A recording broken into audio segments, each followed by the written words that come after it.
Well, good morning, New Heart Church family. Pastor Matt with you on this Thursday morning, and I'm noticing that my hair's not quite right today. Bad hair day, I guess. I want to share a devotional with you for this morning. This comes from an article that was written in the devotional book, Our Daily Bread, and it was published on Christmas Eve in 1985.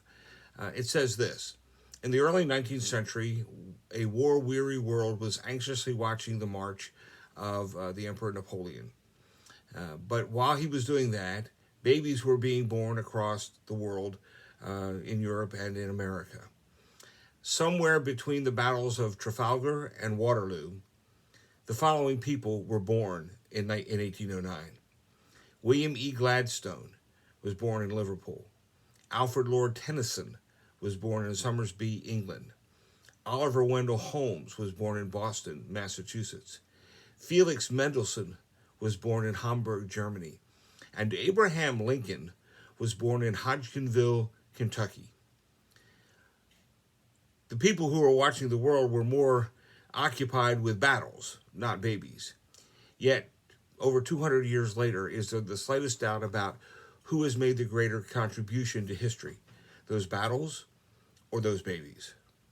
This Sunday, I start a new series at New Heart entitled Mark's Mask and More, based on the letter of James written by the brother of Jesus to the early church in the first century.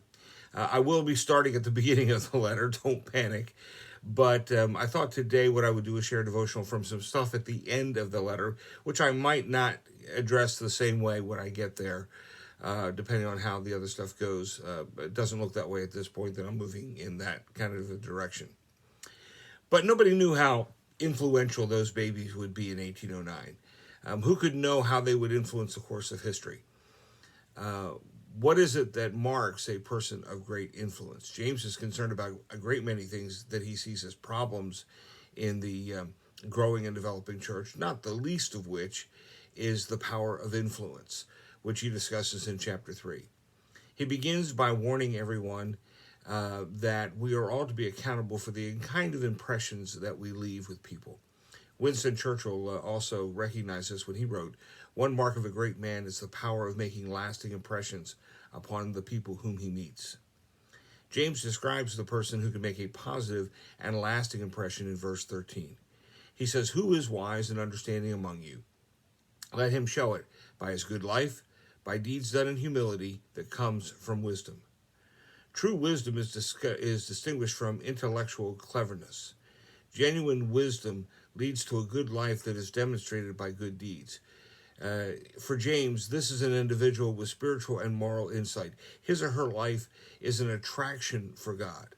His or her works, not their words, are the acid test of God's wisdom in their life. An old mountaineer in Kentucky once said, "I don't ask the Lord for faith enough to move mountains. I should be able to get a hold of enough dynamite to do that. I ask the Lord for faith enough to move me."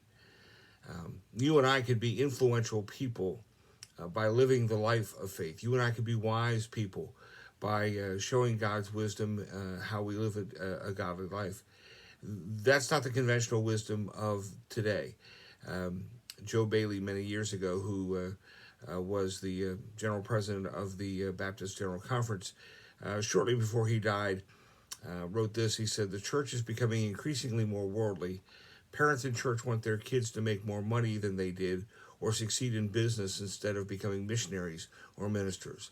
Now, he wasn't condemning parents for desiring the best for their children, but he was calling for an emphasis on the development of Christian character, which might result in calls to Christian service and to serving the church. The influence that a parent has on a child is enormous. And so what are we influencing to others by what we do? The only credential James is interested in is the quality of a person's life. He doesn't prescribe a course of content or conduct, rather, or tell us what we have to actually do.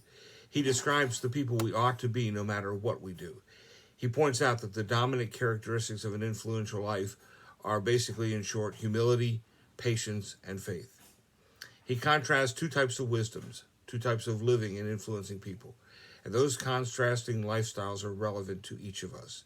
We all have our realms of influence in each other's lives.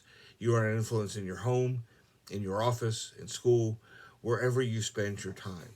So be a person of positive influence wherever you go and to whomever you meet. Looking forward to seeing you on Sunday. Again, we'll have our Zoom Sunday School class at 9:45. If you would like an invitation to that, send us an email at newheartnazarene@gmail.com. And if you aren't able to join us in the building for our worship service at 10:45, we'll start our YouTube broadcast at 10:40 a.m., and we encourage you to watch there. Let us know how we can be an encouragement to you and what we can pray for you. But just trusting God today to give you a great day and to bless you. And I'm looking forward to seeing you on Sunday. Take care, everybody.